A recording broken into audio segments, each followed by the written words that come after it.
All right, welcome back to the channel. So Jermall Charlo rejects David Benavidez fight, but good news, said that he actually would be better off fighting Demetrius Andrade for unification at 160 pounds. That, I hope, is the truth, because that would be great news for Jermall Charlo, Demetrius Andrade, and the rest of boxing. Let's talk about the David Benavidez Jermall Charlo fight and the more realistic fight with Demetrius Andrade in this video.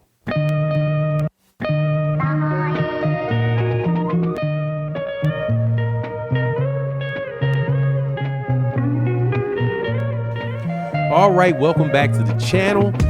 Thank you guys so much for your support. Please make sure that you tune into the channel at 8 a.m. Central Time, 9 a.m. Eastern Time, every morning, 8 a.m., where we do our live streams.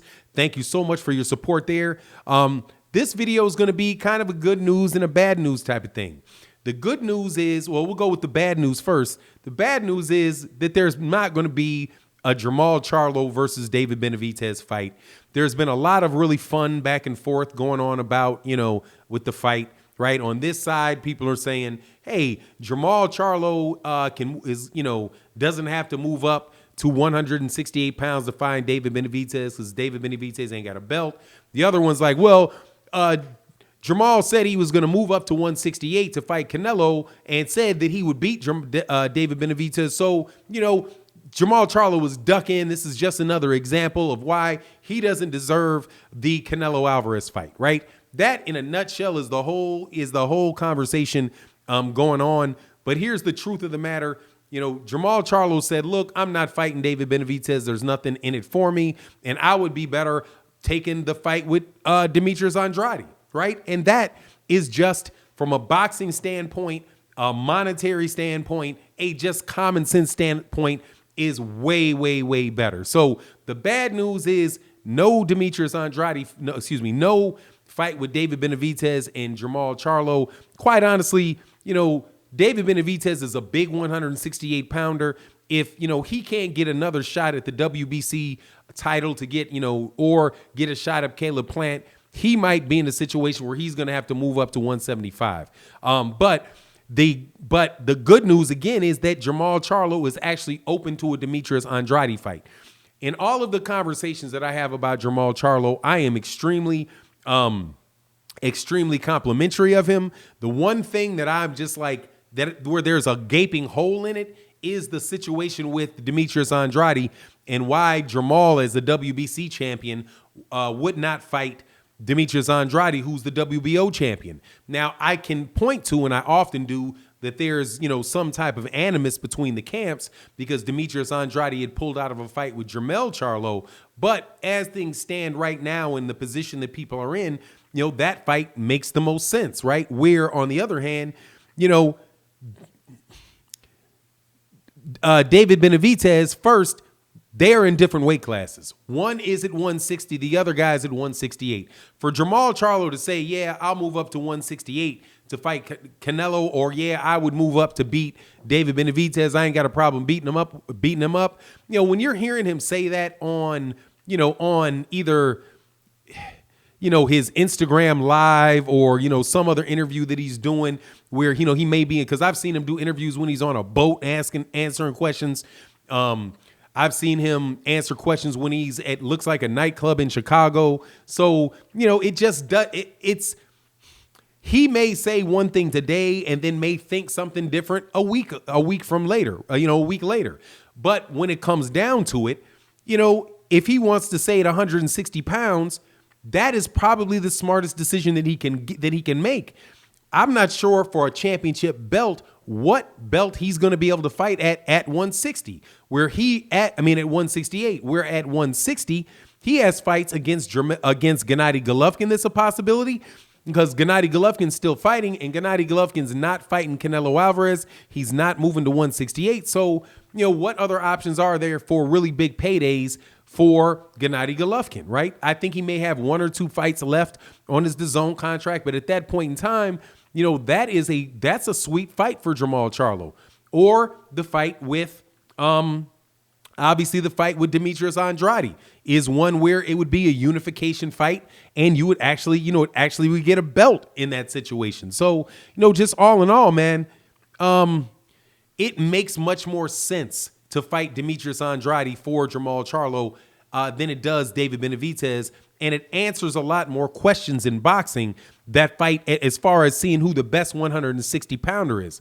One of the strikes against Canelo Alvarez in his HBO portion of his career as a fighter and is now his DAZN portion of the career is that he really has not cleaned out a weight division and definitively beat the best people in that division.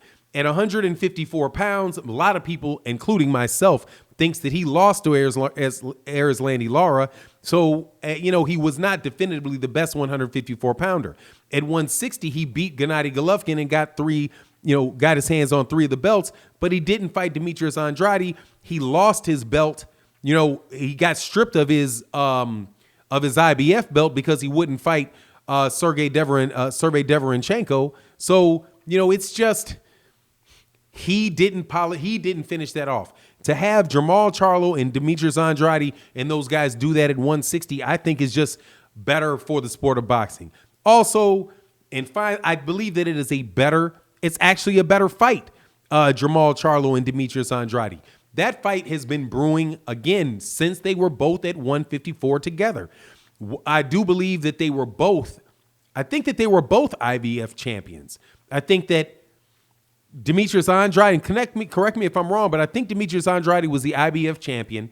He wound up giving up his belt in one of those times when he was inactive. And then I believe that Jermall is the one that initially got the IBF belt, because I'm sure that Jermall Charlo did not get the IBF belt until he beat Jason Rosario to unify the IBF, the WBA, and the WBC. So, all in all, there's just a history between Jermall Charlo and Demetrius Andrade. As far as the fight goes, I had a young man who just turned professional on my channel in a live stream. You should definitely check it out. His name is Samuel Arnold III, and he gave me his opinion about what would happen in that fight. And he was like, I think that when you come out, that Demetrius Andrade would probably be sticking and moving, and he may get the earlier rounds, but eventually the Jermall is going to catch up with him, cut off the ring, and knock him out, right? Now, but he also said, I would probably go maybe 60-40 for Jermall. So a kid that trains in Texas, I got to put a little weight on that and think this is a very close fight, but it's a fight that really, really should happen. I believe that it's a fight that could happen in Texas and do very, very good numbers.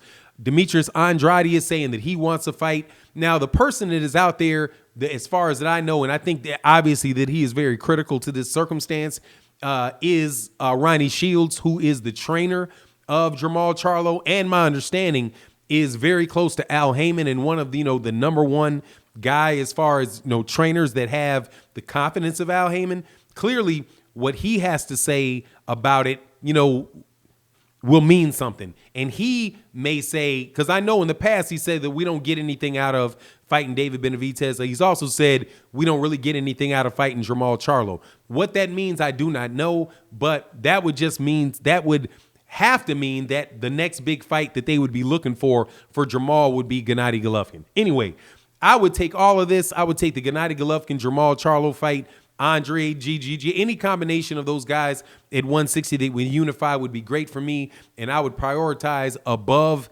a fight with David Benavidez for no belt at 168. That's my take on the matter. You let me know what you think, and with that, I'm out. Peace.